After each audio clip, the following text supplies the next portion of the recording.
I'm Richard Gearhart, an intellectual property attorney specializing in patents, trademarks, and copyrights.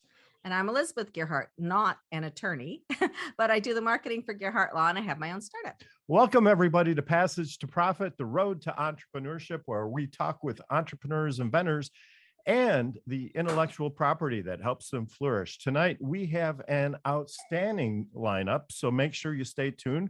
First will be our guest, Michael DeLon, who is the founder of Paperback Expert. He's a marketing strategist and a coach too. Okay. He's not a coach. He's a coach. He's not a coach. Never mind. And then I'm a coach. Following that, we have two presenters with, I think, really great products.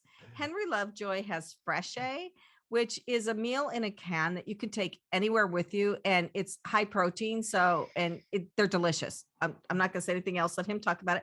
Karima El-Hakkaoui has Gldn, which are these wonderful new skincare products that smell delicious. But I'm just going to let her talk about those too when we get there. Great. Well, it sounds like a really fantastic show. But before we get to our distinguished guests, it's time for IP in the news. And who do we have this evening? Well, we have a U.S. Supreme Court battle. It's a copyright battle. Right, it is. And so what happened was the famous photographer, Lynn Goldsmith, took a picture of Prince, and Andy Warhol took that picture and turned it into an Andy Warhol type painting, with all the wild colors and everything.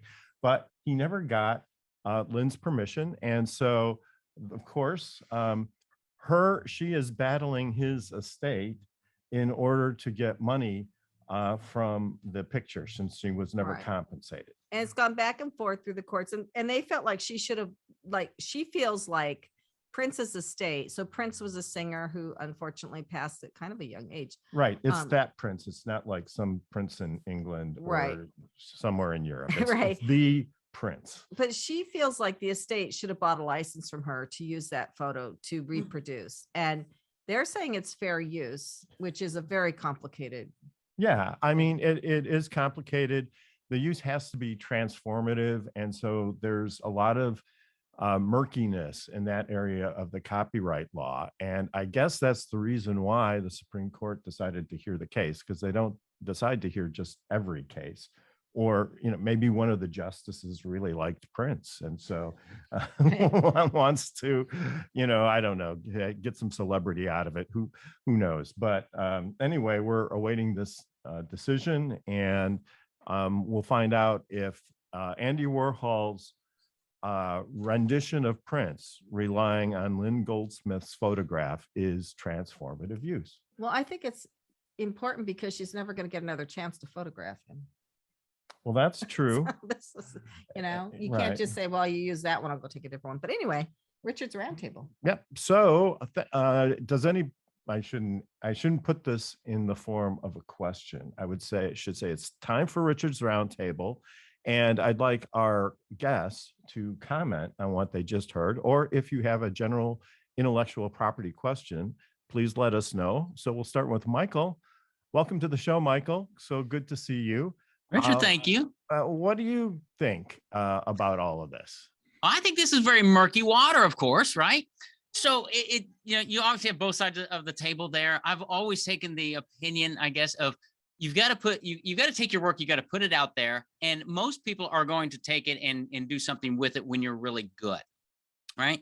I don't know personally if I'm going to fight a battle for that, because probably they've got money coming in anyway, right? So I think it's more than money. It's more principle focused. Mm-hmm. It's murky. I mean, I publish books. We deal with things like this intellectual property a lot with different authors. And I'm convinced that most people who are experts at what they do, this photographer, she's got a lot of other IP that's out there, but it's the fact that people are looking at her, they're leading or following her because of her expertise. I think she can do a whole lot more with that than fighting this one battle, in my opinion. Yeah. It's totally murky water. Yeah, I agree. It's sort of like, on the one hand, she had to take a killer photograph in the first place to even, because there's a lot of photographs out there of Prince, right? She had to take the photograph. And then Andy Warhol, on the other hand, was another incredibly creative person who then took that and probably took it to another level. And so I'm waiting for Prince's estate to come in Yeah. here. And Well, but think about the flip side of that is, what if she took this and went the other way and embraced Andy Warhol and his whole organization, and said, let's take this to a new level and let's take this, higher Right. than it is, because I took the photo, you did something really cool with it. Let's take this out. I think she'd have a whole lot more publicity, press, and probably money coming in if they took that kind of cooperative approach. That's just my thought, but it comes back to the principle of the matter, I think. Yeah, Well, I think it does too. I don't know. I think anybody could take any of her photos and do anything they want with them if she didn't stand up for this and fight it. So I think what the Warhol estate, Warhol should have come to her and said, I want to use your photo, right? And do you want a license fee, or is there something we can work out?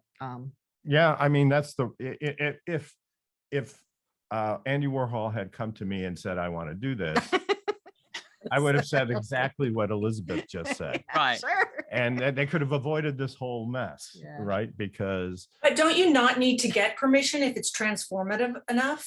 If Well, you're if- making something that's transformative enough. and that's That's the the crux of issue. it. Yeah. Is it transformative enough to not need Which a is an license? utterly sketchy area. Right. Right. So It's we're just- talking to Karima now. So yeah. So Yeah, I mean, so that's the whole issue. I'm sure.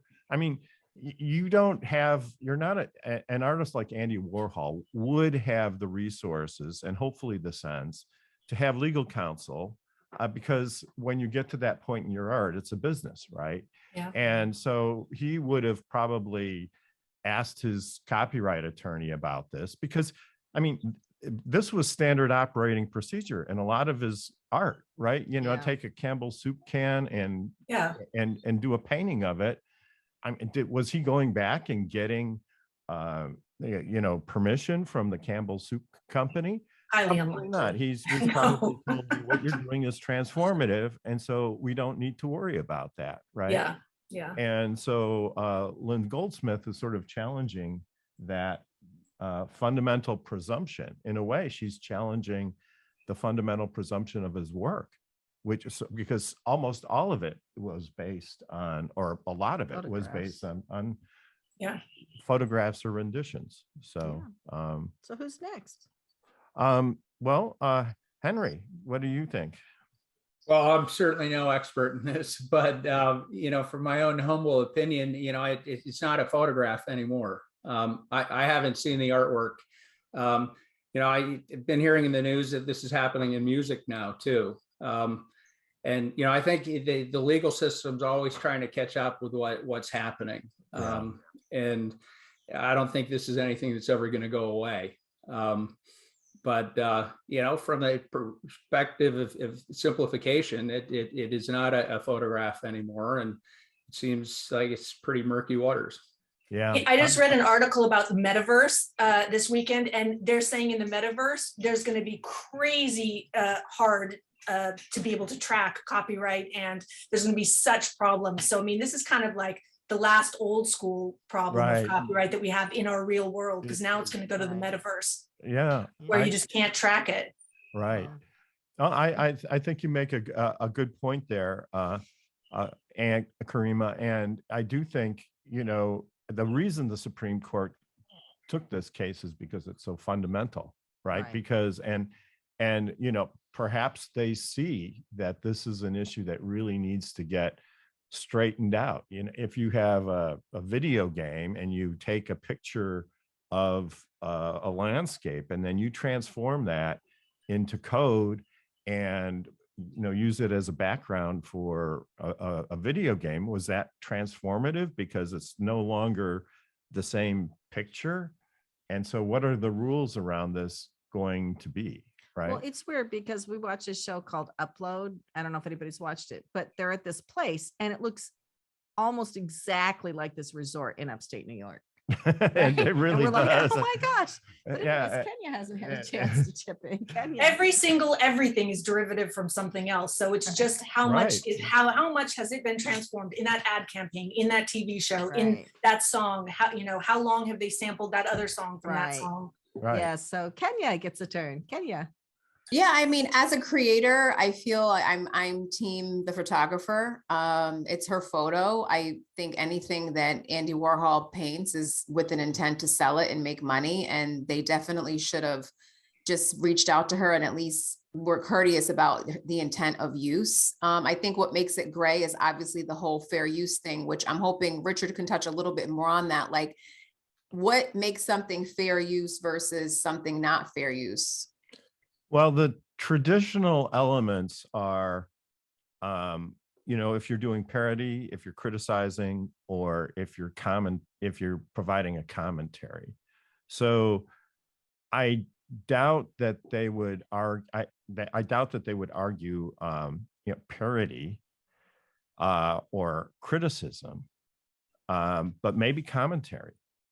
So the colors that he would have chosen for the painting would, be representing some sort of energy or some aspect of Prince's personality. And They say that they depicted Prince, they took Goldsmith's portrayal of Prince as a vulnerable human being and depicted him as an iconic larger than life figure. So they feel that was transformative. And so fair use doctrine applies, but yeah, right. I mean, I guess that would fall into the commentary prong of that, right? And so, I mean, with copyright, it's never clear. yeah, the law is not as cut and dried as you think it is. Like one court can decide one way and another court decides, well, this is what happened with this. And so it's really, I don't know how they come up with the final solution. I know. And they just have to, they have to kind of make up arbitrary rules so that at least people can order their affairs, is what they're trying to do. So people know, okay, well, this maybe doesn't totally make sense, but I know what the rule is, right? That's just humans in general, isn't it? We're just Yeah. kind of making it up as we go along. Yeah, Pretty much. isn't that true? Yeah. I think some really good points have been made. I think, decency, just going to the person and having a discussion about it, as opposed to not is a good approach to that. But that's us thinking that he even thinks it's not decent. He might be thinking in his head, I'm using your artwork, I'm gonna raise it up, so it might not even be in his head that he's doing anything wrong. Well, We're the all other humans, thing- right? The other thing is how would he feel if someone took his painting and made their own rendition of it? Like, I feel like it could go both ways. So Right. I always think Right. if you're going to use someone's Absolutely. work, Absolutely. And he may have asked Prince. He probably showed the picture to Prince, and Prince was like, "This is awesome."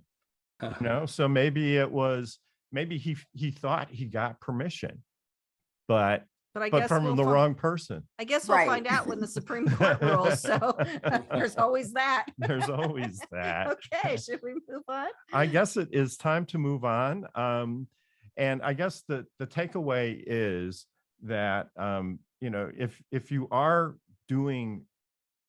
trying to do a transformative issue or work, you really should contact an IP attorney or somebody who's familiar with this, not because they're going to be able to give you such a clear answer, but in many cases, the answer is clear. So there are many places where the law is settled, and at least you can get the advice like, well, make sure you get permission before you do it if you want to avoid legal problems, right? and we recommend contacting Gearhart Law. Shameless plug. Shameless plug. Yes. I That's a good plug I idea. can't refuse, right?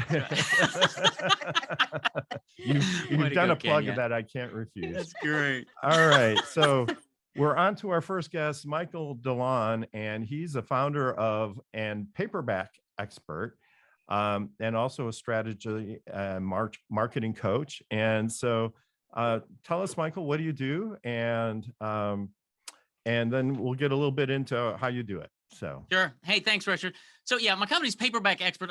Business owners hire me to create their own book without writing a word, so they can be in a better position to attract their ideal audience, convert prospects into clients, and then create what I call a never-ending river of referrals, so they'll grow their business. Okay, most business owners, unfortunately, are not schooled in marketing, and they are seen as commodities. They're seen as that Campbell's soup can, right? And they struggle to convert clients. They might talk with a lot of prospects, but they don't convert clients enough. And so they're struggling. They're on what I call that revenue roller coaster, and they're not growing their business as much as they desire to.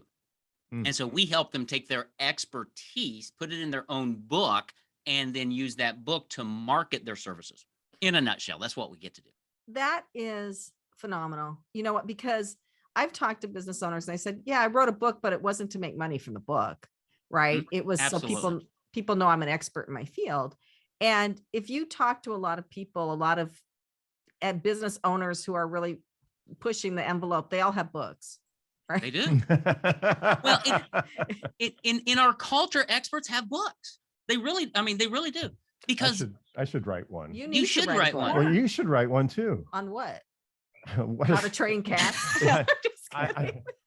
I would buy that book. You know, that makes you an expert of some sort, doesn't it? No, but Yeah. no, I think Michael's right. Like, I think everybody should have a book that's in business. It does position you. It is probably one of the best ways to position yourself as an expert, right?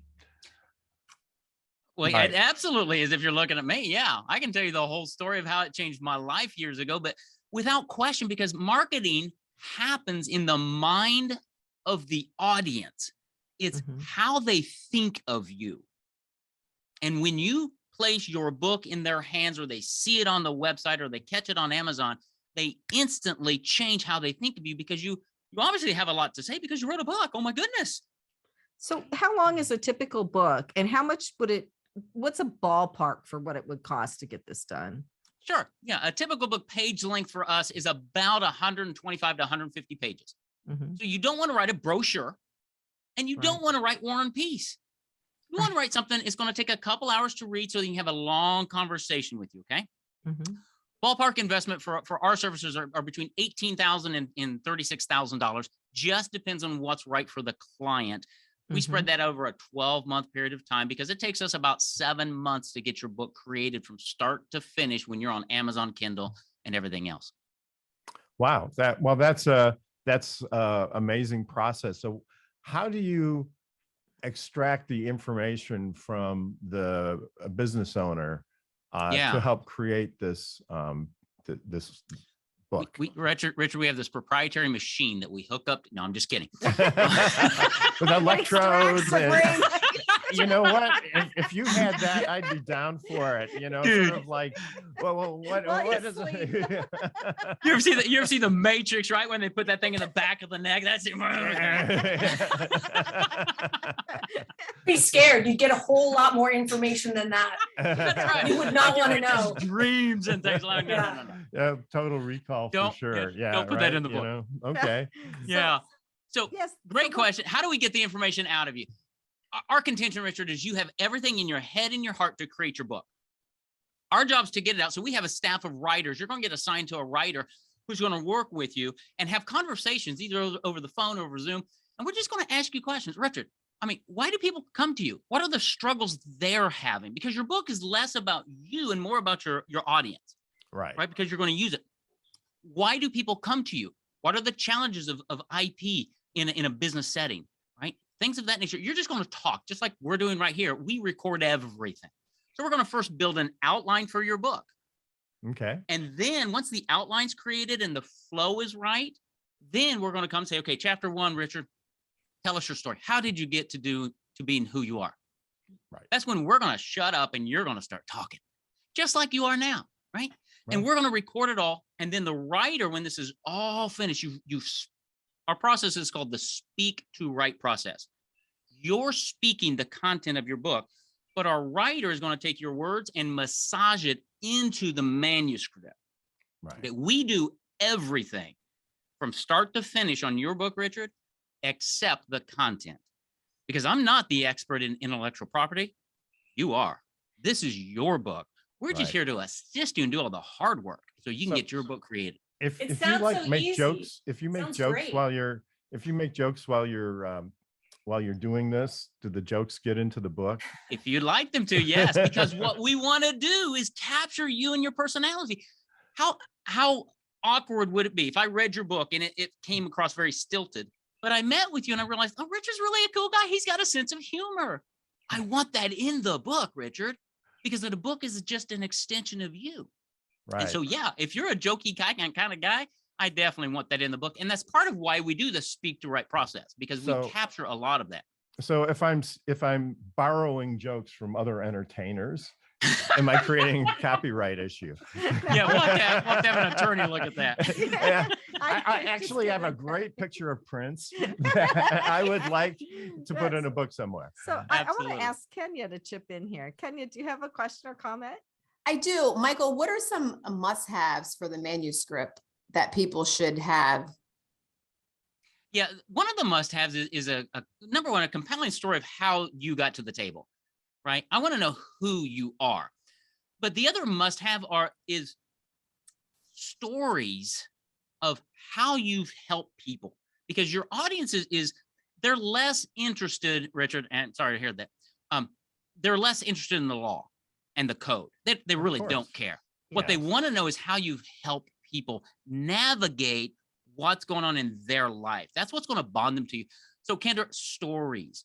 And we want stories in about every chapter. They don't have to be long and involved. They could be 2 or 3 sentences. Right. But it's the stories that carry the day. Stories capture our attention. They cause us to remember. That's what we really want in a book.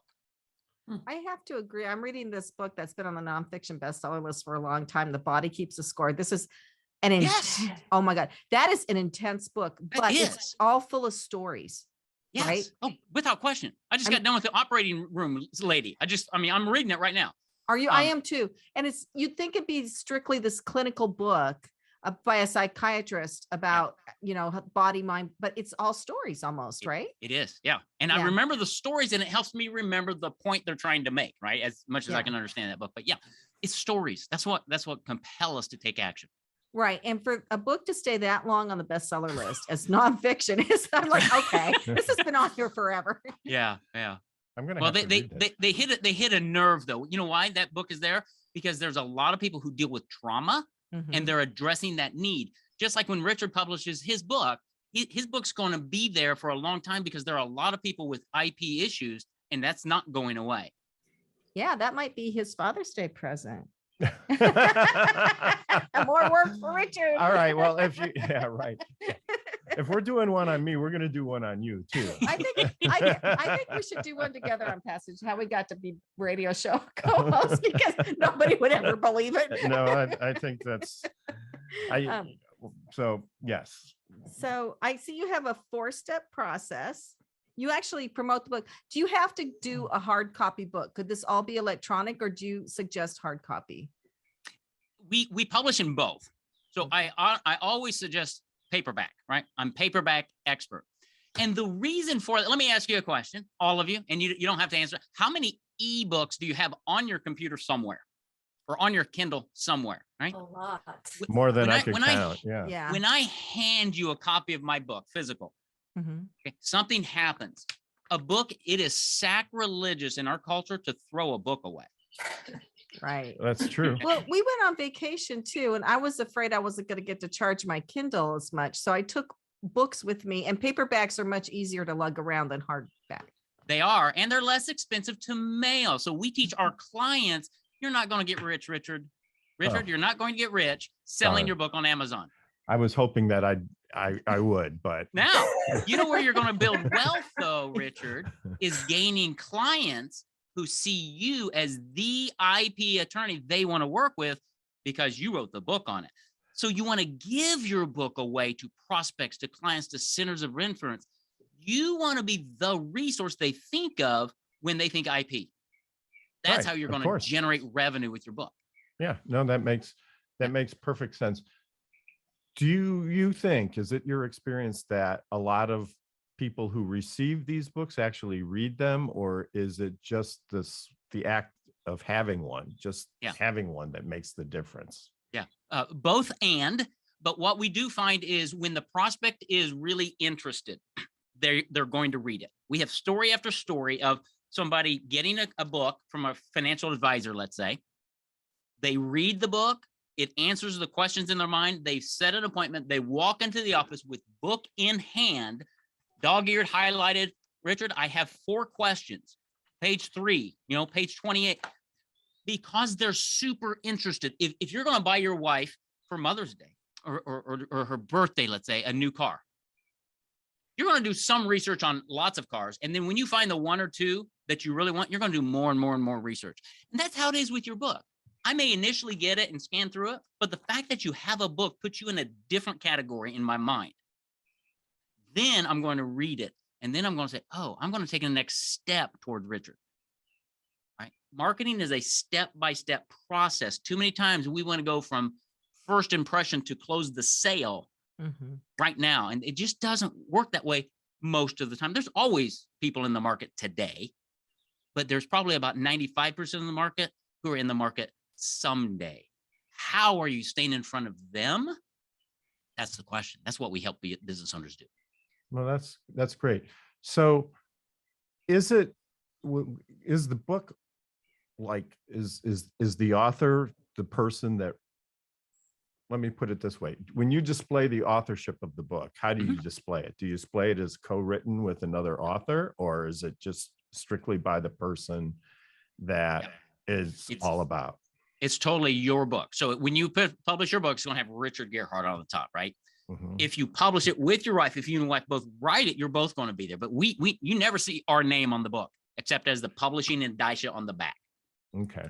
Which gives you more credibility. No, it's your book.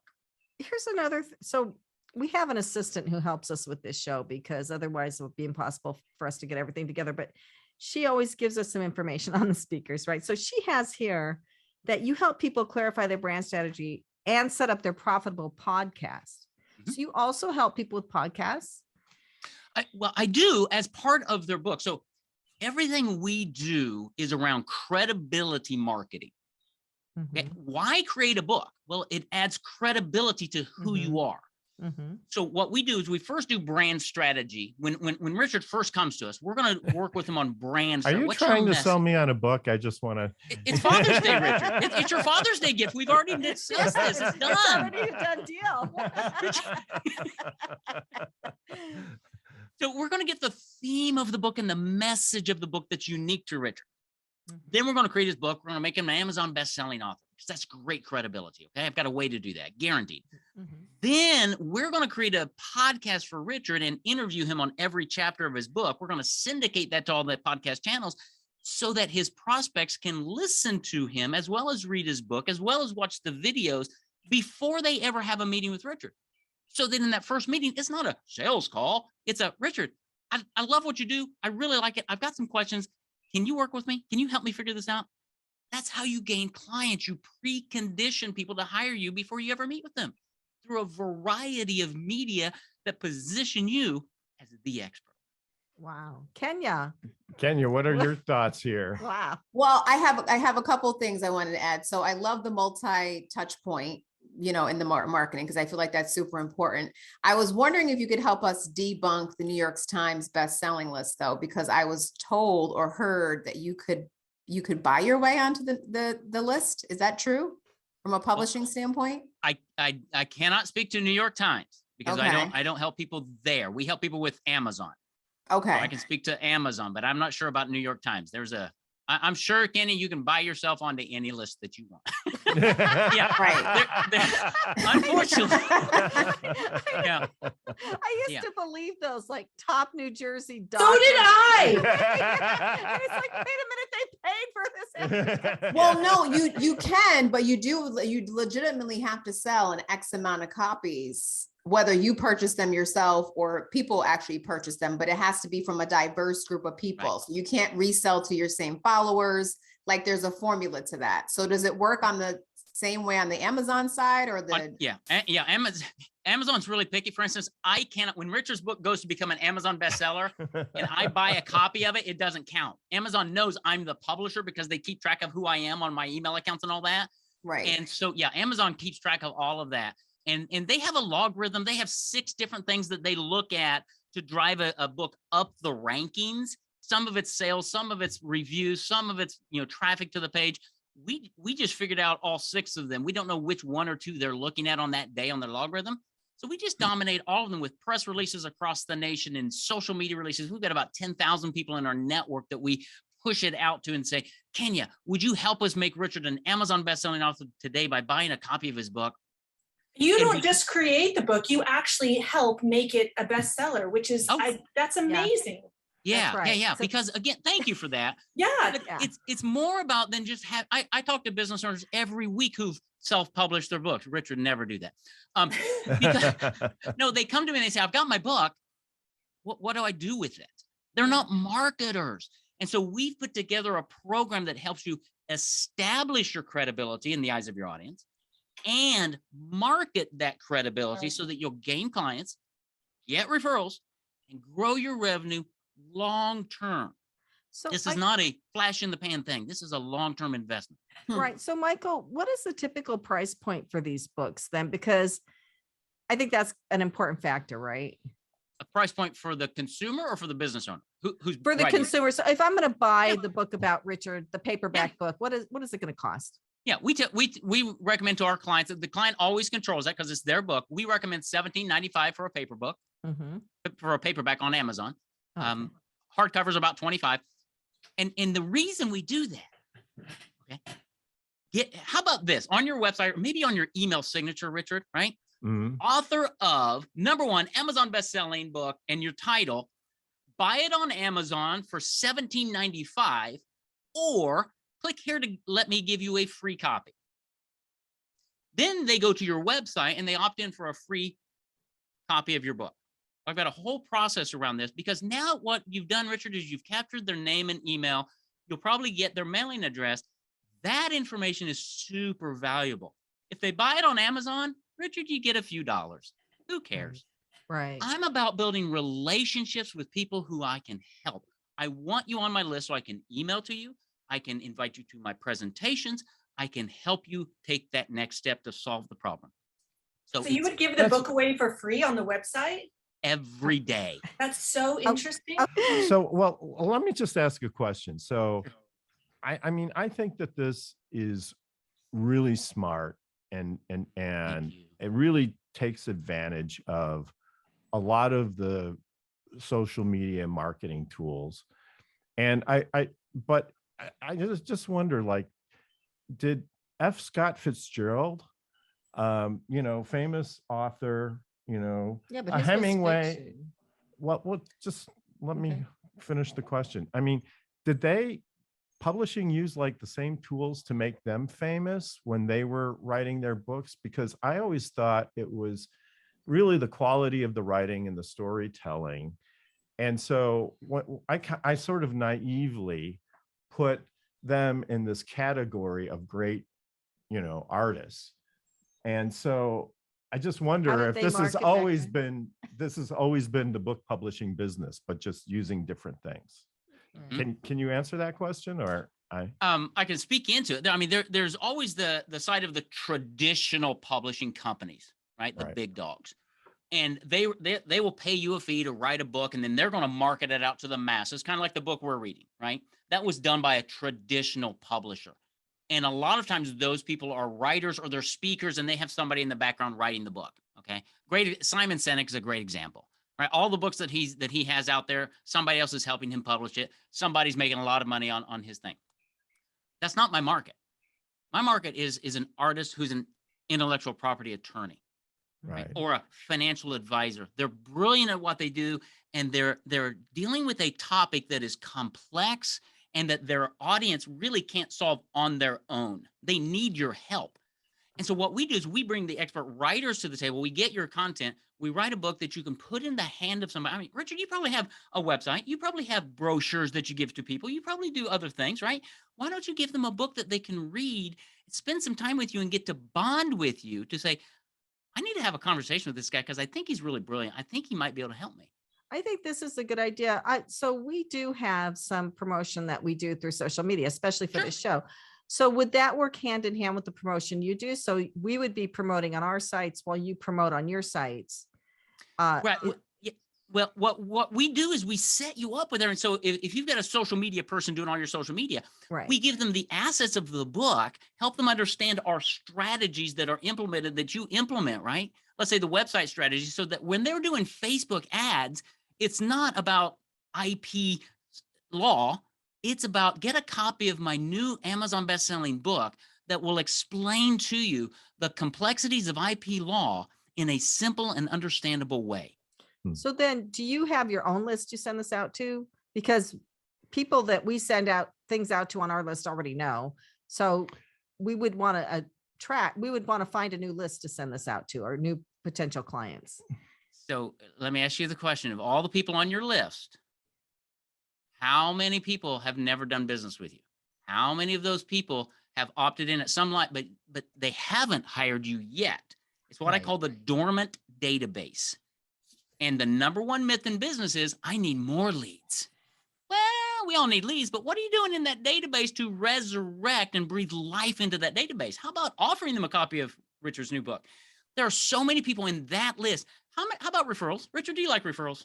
Everybody Of course, loves we referrals. love referrals. Right. I've got strategies with my book, your book, that you're going to get referrals. So what I do is I set you up with systems, marketing, understanding, and systems that work with everything that you do. Well, I have to say, Michael, you're very impressive, and I thank really you. like what you do. I think it's neat, and one of the things that a service professional has, one of the main things that they have, is the experience that they've had and how they have been successful on things, and explaining that in a just a half an hour discussion is very difficult. But if people can read about it and and you can share how you can help, I think that's a great service to your clientele and potential clientele. Well, and I think it's a big difference in telling somebody's story or stories about people they've worked with or whatever, than just saying, okay, this is the timeline for getting a patent done, and this is how what you tell the patent off. I mean, that's boring, quite honestly, but the stories are much more interesting. Yeah, so that's good. So thank you for being with us this evening, Michael. We hope you'll stick around for the rest of the show and maybe help us Absolutely. question some of our guests. And we'll be right back with more Passage to Profit right after this. Welcome back, everybody, to Passage to Profit. Richard and Elizabeth Gearhart here with our special guest, Michael DeLon. And we just had a fascinating discussion about business books and how they can help your business.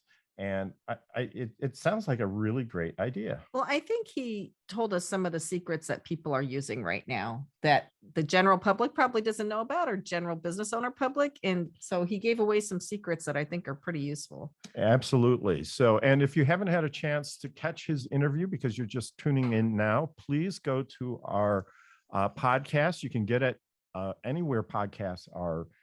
You get your podcasts, and take a listen. I think it is definitely worth the investment. It's called Passage to Profit. Passage to Profit. That's right.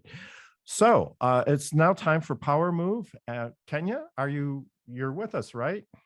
I am here, and it's time for Power Move. And it's time for Power Move. So who's on the chopping block now? Well, I don't know about the chopping block, but they're definitely on the they're definitely doing well for themselves. That's for sure. Power Move today is Tope Awatana. I hope I said that correctly. He's the founder of Calendly. I'm sure most of you are familiar with that platform. A lot of people don't know this about him, but he poured his life savings, which was about $200,000, and quit his job in the tech space selling software to start the platform. And now the Calendly's worth $10 million, right? And it's expected to double in revenue over the next years and surpass 100 million in revenue. So he's doing very well for himself. And he is just one of 2 Black tech billionaires in the United States. And he's worth $1.4 billion. So Is that that's all? a pretty good. Well, I don't think he can hang out with me. Yeah, he doesn't qualify. He doesn't qualify for the show. yeah, I love Calendly. I have to say, I think it was a brilliant move on his part, a brilliant idea. So what is Calendly anyway?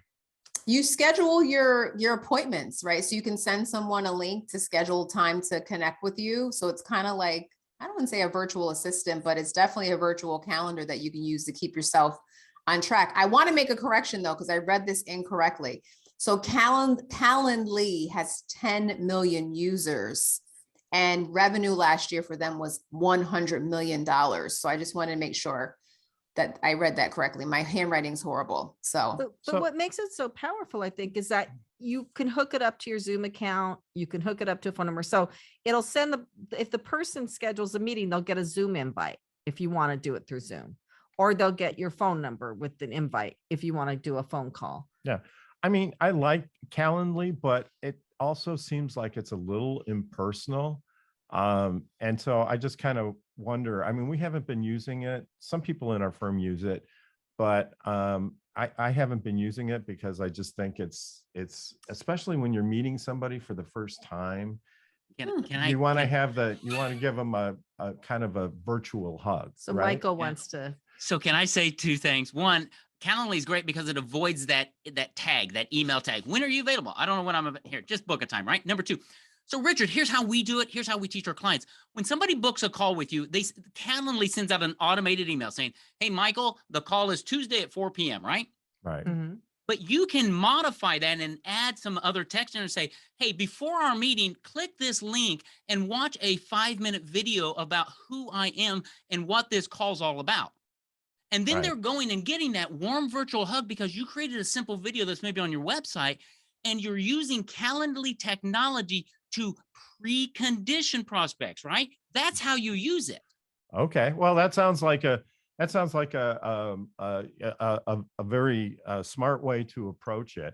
I will say though that we had a challenge with an IT vendor, and we were mad at him because we felt that they did something wrong.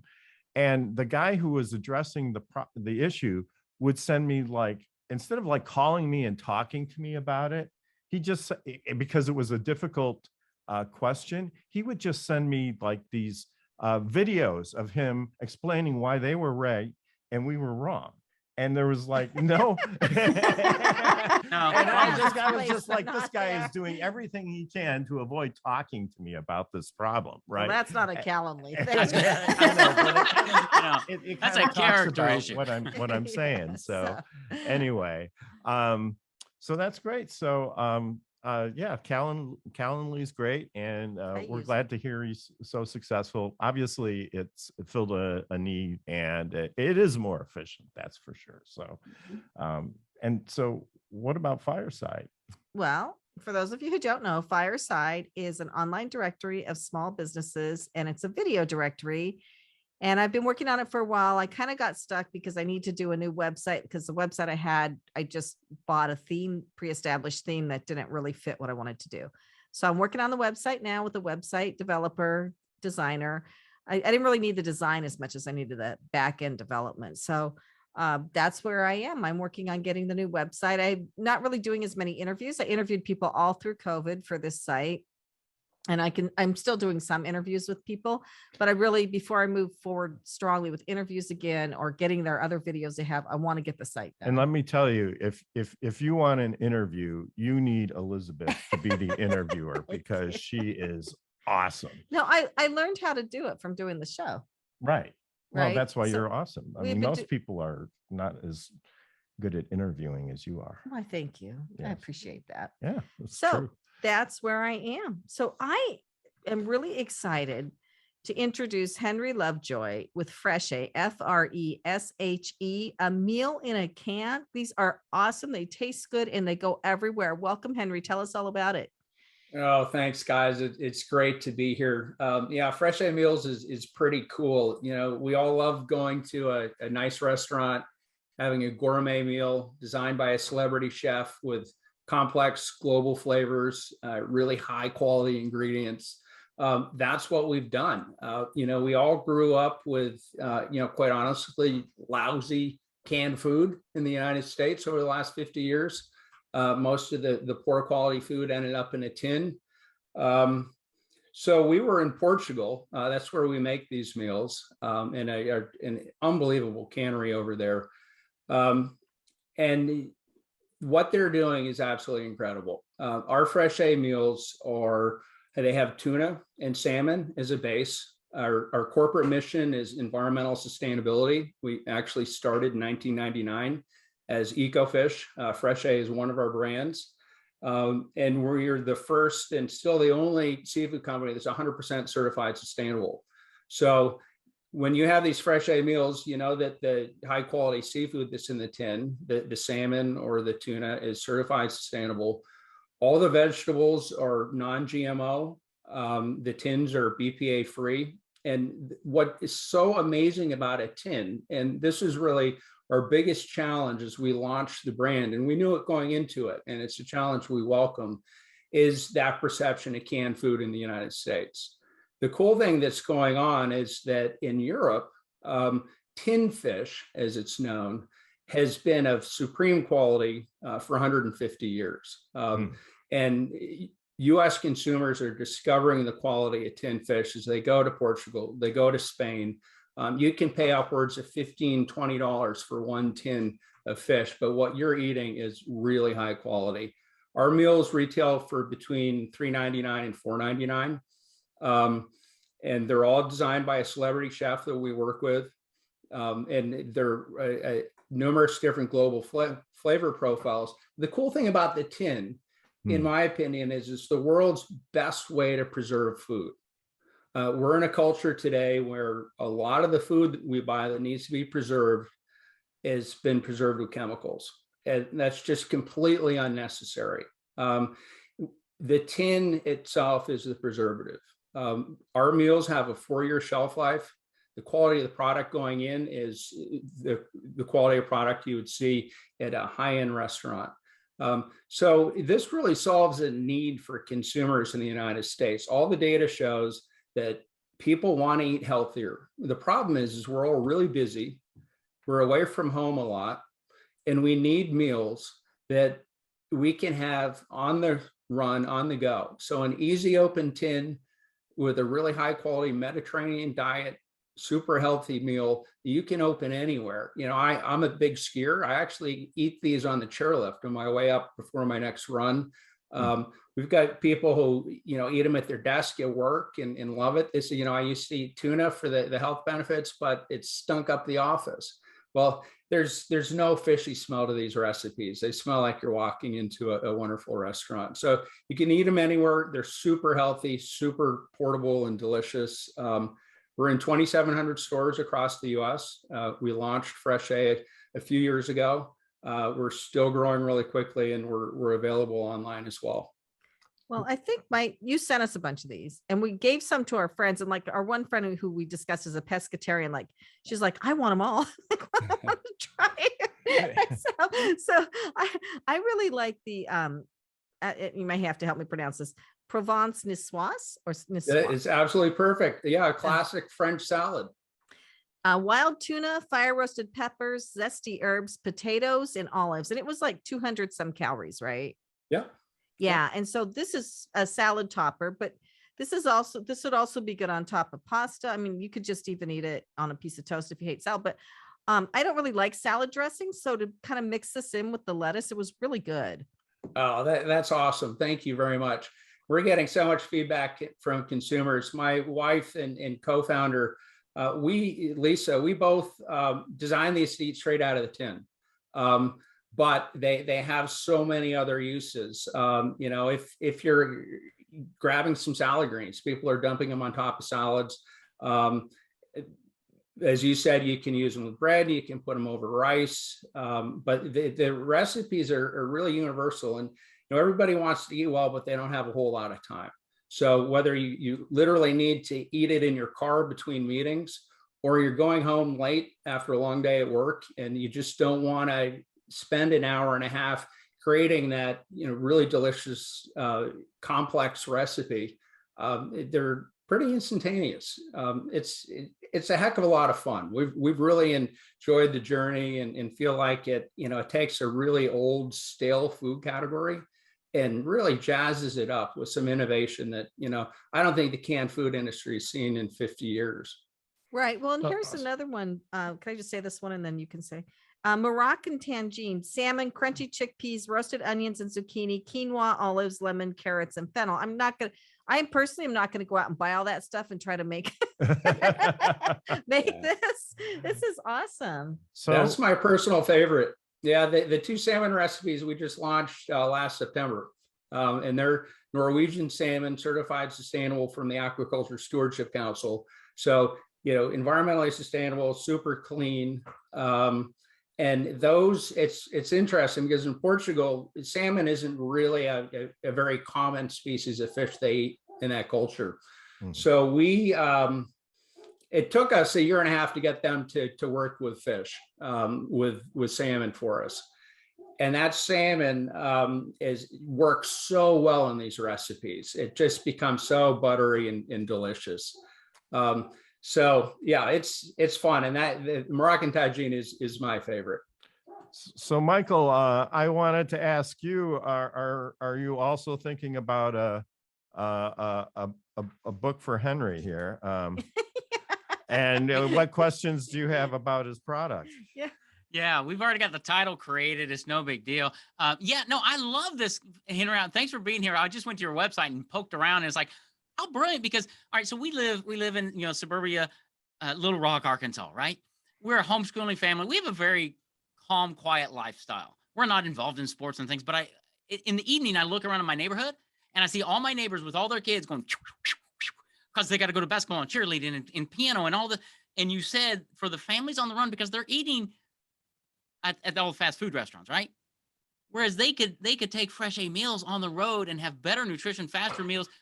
Wow, the stress relief, let alone the cost savings, would be phenomenal. What a great idea.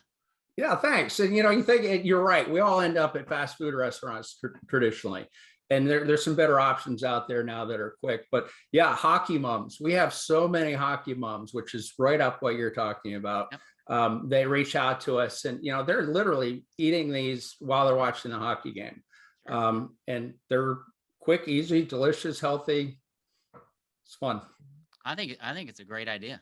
Thanks, buddy. I think your book idea is really good too. I love it.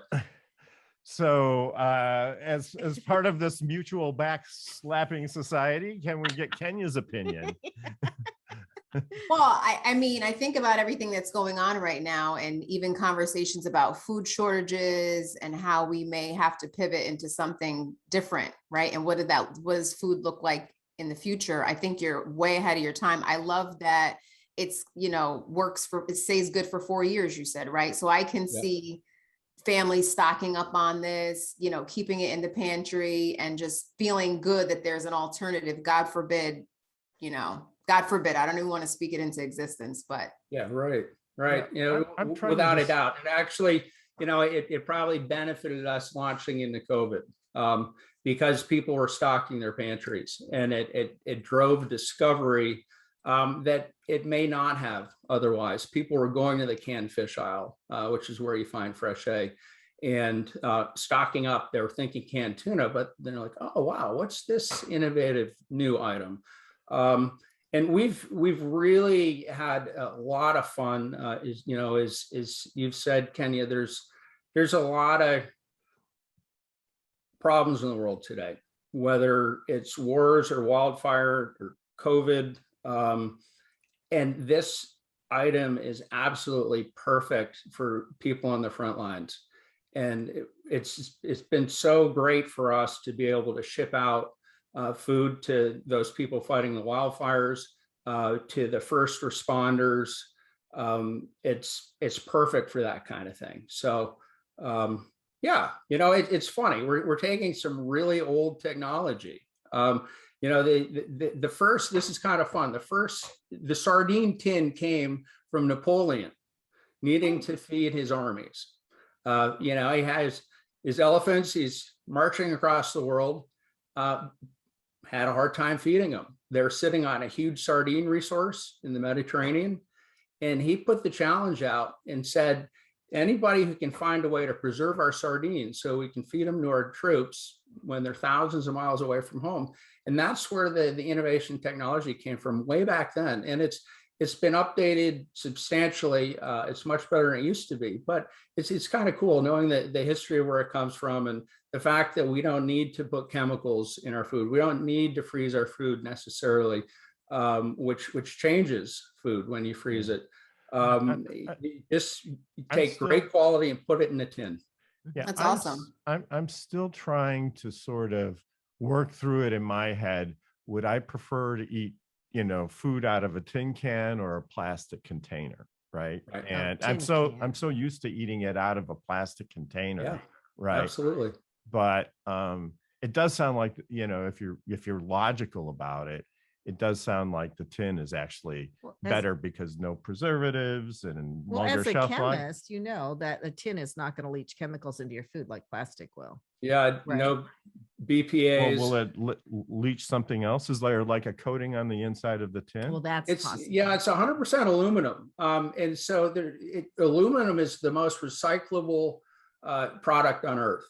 So of all the things that you put in your recyclables, aluminum is the one that's going to be recycled the most. And it's super light. Once you finish the meal, you don't even feel the weight of the tin. It's so light. So the recyclability is awesome. It's not a tin, it's an aluminum tin.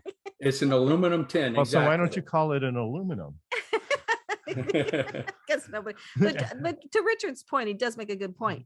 Is there any leaching of aluminum into the food? Because aluminum is really not good too much. Are we going to all end up looking like tin people?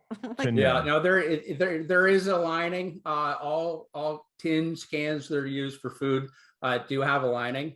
And the whole issue of BPAs getting into people's canned food is a major issue. So the manufacturers, figured out a way to put a safe lining, like a lacquer in the inside of the tin, so there is no leaching. So All there right. you have it. There you have it. Question answered.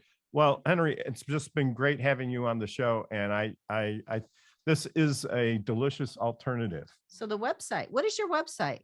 It's freshameals.com. So FRESHEMEALS.com. And people can order right off the website too? They can order right off the website, or they can go to a store locator and find one of 2,700 stores, hopefully in their neighborhood. Great. If you need it for that camping trip tonight. I wish I had some right now. I'm hungry. I'll get you some. I think we ate all the ones at home, but we can order some. Thanks, guys. Excellent. Thank you. So you are listening to Passage to Profit with Richard and Elizabeth Gearhart, and we will be right back. Welcome back, listeners. You are listening to Passage to Profit with Richard and Elizabeth Gearhart and our special guest, Michael DeLon, today. But now we are on to our final presenter, who has just amazing products. She sent me some. I've used them. I love them. And I love her website, because the first thing that you see when you go to her website is 100% of people say this takes care of their wrinkles. And she's a very enthusiastic guest too, Yes. I would imagine. So Karima El-Hakkaoui with 6 Gldn, welcome to the show. Thank you so much for having me. We have created the cleanest, most efficacious skincare that you'll find, with the industry's strictest and most comprehensive eco-sustainable initiatives. And the day we decided to start this skincare, the thing that put us over the edge was when we found out one company that we knew, I can't say who, was being sued for an ingredient that is not good for human health, but was continuing to use that ingredient in their products because it was cheaper than reformulating.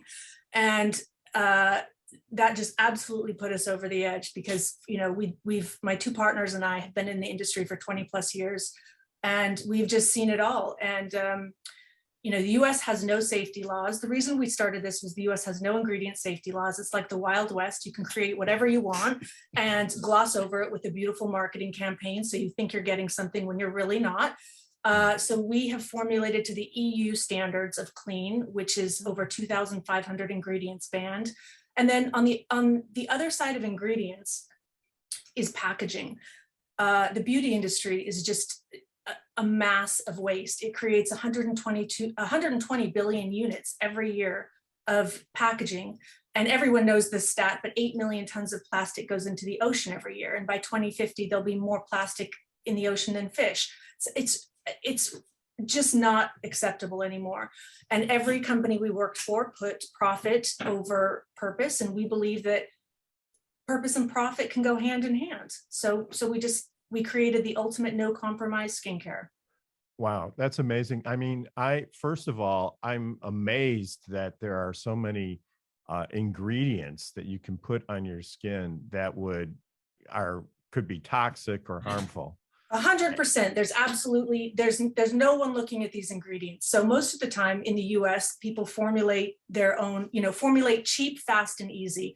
And a lot of times there's companies that just sell a formulation. So we were talking about IPs earlier. Someone will buy the formulation, but they don't actually own it. So they'll just slap their own label on it and sell it. And then someone else will slap their own label on it and sell that same thing. And there's no laws, it's the Wild West. And then if you want to sell in the EU, you actually have to reformulate because they're so much stricter. So we just didn't want anyone to have to worry about what they're putting on their body and their skin. The skincare industry is ripe for disruption because 75% of adults who use beauty products agree that keeping the planet safe is just as important as keeping people safe. So we know, 88% of people want refillable products. We know that people want this, but big heritage companies just don't, it's too hard for them to create clean, PETA, vegan products. Wow. Right. Well, on top of that, I'm looking at the notes and it says your formulas are built on 400 years of scientific research in advanced Korean herbal medicine. I find that extremely interesting, honed and perfected over generations. So this is really, I think that's different than any other line I've ever heard of. No other skincare. Thank you for bringing that up. I really appreciate it. No other skincare has the precise formulations and the knowledge that our doctor has. Her name is Dr. Janelle Kim, and she actually she came out with a book with Penguin Random House. Michael may know her, but smart lady. Smart lady, I know. And she actually travels the world talking about, for 15 years she has, how to properly formulate ingredients. And what no one understands, I didn't understand, is that you can't just dump ingredients in and call it a formulation. These formulations that she has created, she has so carefully and precisely put together ingredients that have been tested for centuries in Korea, like licorice, ginseng, neem leaf, astragalus. And she knows how to properly put them together so their efficacy is maximized and they go deeper and have deeper bioavailability. I said, can't you just dump lots in and make it stronger? I mean, and she was like, oh, that's just not how it works, So I think there's so much misconception about how to properly formulate ingredients that are actually good for you. Well, that's amazing if it goes deeper in, because a lot of times I'll put on a moisturizer and it just sits on the top of my skin. It doesn't do anything. Exactly. And, we formulated to have the maximum amount of benefits per product so that you don't have to sit and do 15 steps of skincare. No one has the time or money. And one other thing that we did was take on the strictest eco standards. So, we'll be 100% refillable by the end of this year. We're already 94.5% recyclable. We'll be 100% compostable. So just trying to be really transparent about everything that we're doing. So I suppose that's the only way to educate. So now I just wanted to ask Karima, what do skincare products actually do? I mean, if you obviously care for your skin, but it's sort of like, what happens if you use it versus not use it? That's a great question. So we skincare products, depending on what you're talking about, do different things, but we formulated, inclusivity is at the heart of everything we do. My name is we wanted to be able to include all humans on this globe. So all ages, all skin types. So our formulas balance out all skin types and leave you with healthy skin. So if you have combo skin, dry skin, oily skin, we can't technically say rosacea, but the people who come to us with stories who have rosacea and who their skin finally after years is clearing up, people who have acne. So it balances out all skin types. And a side effect of balanced, healthy skin is that you look glowing and radiant. So, you know, it's really just to balance out your skin. It gives you the best. And then obviously each thing has different benefits. Like you said, the oil is, we keep selling out of because 100% in an independent test said it reduces lines and wrinkles. So, you know, it balances out all skin types. That's why we're called 6 Gldn. If you're listening to this, go to our YouTube channel you can look at Karima, and she has glowing, radiant skin. Perfect skin. Yeah. So, I mean, I So think she's that's a all good you need to know. advertisement. Yeah, Right. Well, I'll tell you what, actually, it actually changed. It changed all of our skins immensely. My partner, we have a partner in London. She has the most sensitive skin on the face of the earth. It's transformed her skin. My other partner has rosacea, transformed her skin. So, and I used to have really bad acne and it's transformed my skin. So it truly, I mean, it truly just brings all. It really works. Yes, you look absolutely beautiful and your skin is Thanks. beautiful. So, but we have to ask Kenya and Michael what they think. yeah. So who should we ask first? Let's ask Kenya first. Kenya, what do you think? Well, I concur. Your skin is gorgeous, even on Zoom. Zoom's a little tricky, and you just look very natural and very flawless. Just curious, what should people be using? Because everybody can't use the same thing. It's not a one size fits all 100% it's business. It's definitely not a one size fits all. And I would look into what do you mean, like products or ingredients or? Yeah, and is it different for men versus women? Because I know a lot of time we don't talk about men in skincare, and I think that's such a men's skin is different, but this works. So the men actually love our cleanser and moisturizer. I personally go though for the weather beaten look, you know, so like I've been out on the range all day. I don't think so. Yeah, it works. I just start with looking at what ingredients are in your skincare. And there's a lot of sites that you can go to that, help tell you what ingredients to look out for. But, people can this isn't very helpful, but there's a lot of clean washing and greenwashing going on. Everyone says they're clean, they're not. Everyone says they're eco. It's like, how are you eco? So I think it's just takes time and digging into a little bit, which I know people don't have a lot of time. Yeah. So Michael, what should the name of Karima's book be? Oh, that's a great one. I think glowing and radiant. Oh my gosh. And so Michael, I actually texted my partner while we were on the phone saying, we need a book. That's how compelling you are. Well, thank you. Because well, from a marketing perspective, yes. But glowing and radiant, those words came out of your mouth. And I'm like, isn't that what your audience wants? They really want to have glowing, radiant skin that's easy to take care of, that's good for the economy, right? It's funny you mentioned all of this legalities and no regulation. Mm-hmm. I follow a marketing guy who's been around forever, and he helped build the Proactive brand. Mm-hmm. And in his marketing, as he taught us what he was doing, he's like, it's glop. There are 6 ingredients. You slap a label on it, and the same glop can be sent over here. It's marketing that makes the difference. 100%. And you're changing the game. You're turning it upside down. I applaud you for doing that. I so appreciate you saying that. It's like, as a consumer, you just don't know. The same way we were saying we all believed the best of lists. Consumers believe the glossy marketing. We did the glossy marketing. I know, I know how to do it, but it's just a lie. And so, I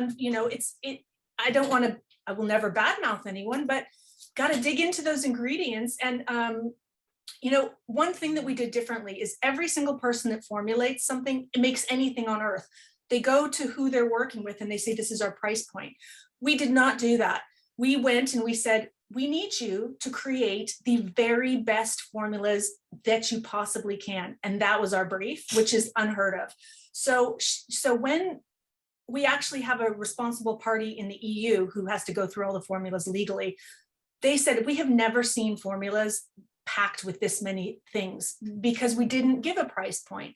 We just wanted it to be the healthiest, most efficacious possible for humans, you know. As you get older, like I am, everyone around you starts getting sick, you know, or you know, getting diseases, and there's so much we can do to live a healthy, cleaner lifestyle.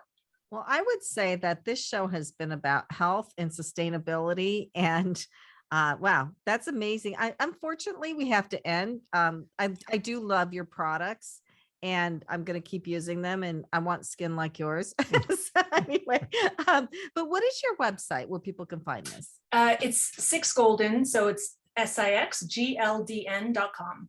Are you in any stores? We are. We just got into Neiman Marcus. We're in Walmart Prestige, Birchbox, Verishop.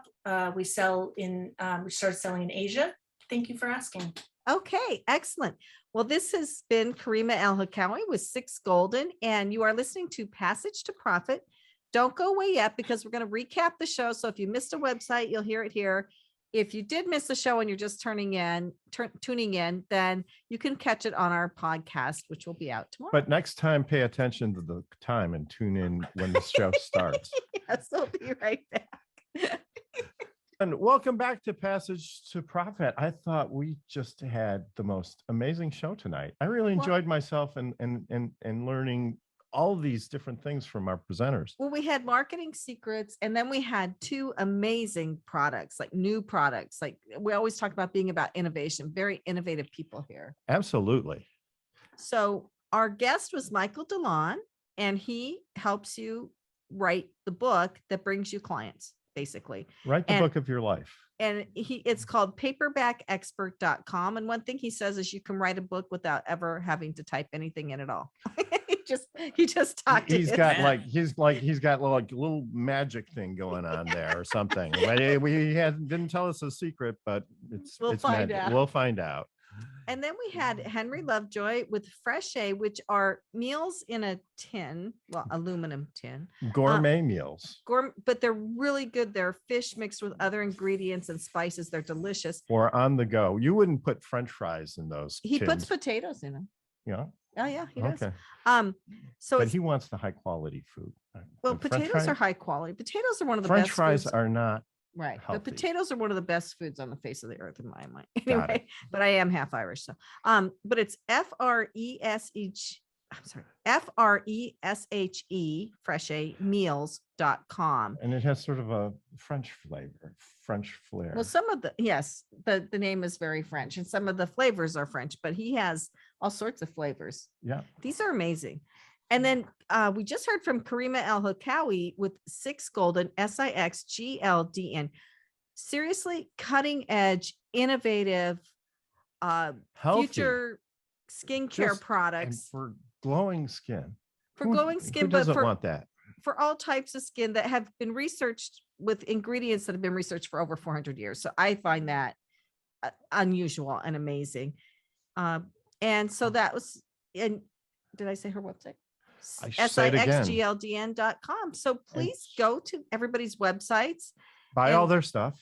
And see what they have, because these are really the cutting edge companies. These are going to be the huge companies of tomorrow. So you'll say, I got in there early. Yep. I'm totally down with that. So unfortunately we have to go. But I do want to thank our producer, Noah Fleischman, and our production assistant, Alicia Morrissey, and our video editor, Chatterboss. Don't forget to like us on Facebook, Instagram, and Twitter, and also check out our YouTube channel too. So there's, as you say, there's always beautiful people on this show, and you can look at them in their glory on YouTube. And that's it for us. We'll be back. Do you want to ask for comments? Yeah, I do. So roll that back, Noah. But before we go, I'd like to ask Michael, do you have any parting words for our audience? Well, just stay tuned. Obviously, this show is a wealth of knowledge. I had no idea that Freshe Meals was there. I'm going to have my wife go to Walmart and check it out. That's really cool. And vibrant and glowing, radiant, transformative beauty products. My girls, I've got teenagers at home. Oh my goodness, the trash can fills up with all those bottles. We're heading your way. So thank you for being here. What a great, insightful show it's been. Thank you. Well, thank you. Kenya, what are your parting thoughts? Well, I thought this was a very clever conversation today, especially with Michael and what he had to offer in terms of mastering your marketing by, through storytelling. That's super important. And I just love the food sustainability aspect that Henry was able to bring to the table, like very solution-based product line that keeps you healthy and also helps you really just manage your food and your time. And, you can get that golden glow with Karima's product. So I'm definitely going to check out what she has online. And, you're listening to Passage to Profit, as always. Right. And if you're interested in being in the media, talk to Kenya. Yeah, she's got all sorts of connections, doesn't she? Yeah, she does. So that's it for us. We'll be back with another episode of Passage to Profit next week. And thank you again for our audience. We love you. And I do want to give thanks to Noah Fleischman, our producer, Alicia Morrissey, who is our program coordinator, and Chatterboss, who's our video editor. So don't forget to check us out on Instagram at the Passage to Profit Show, Twitter at Passage to Profit, and our YouTube channel as well. This is Richard and Elizabeth Gearhart signing off for Passage to Profit.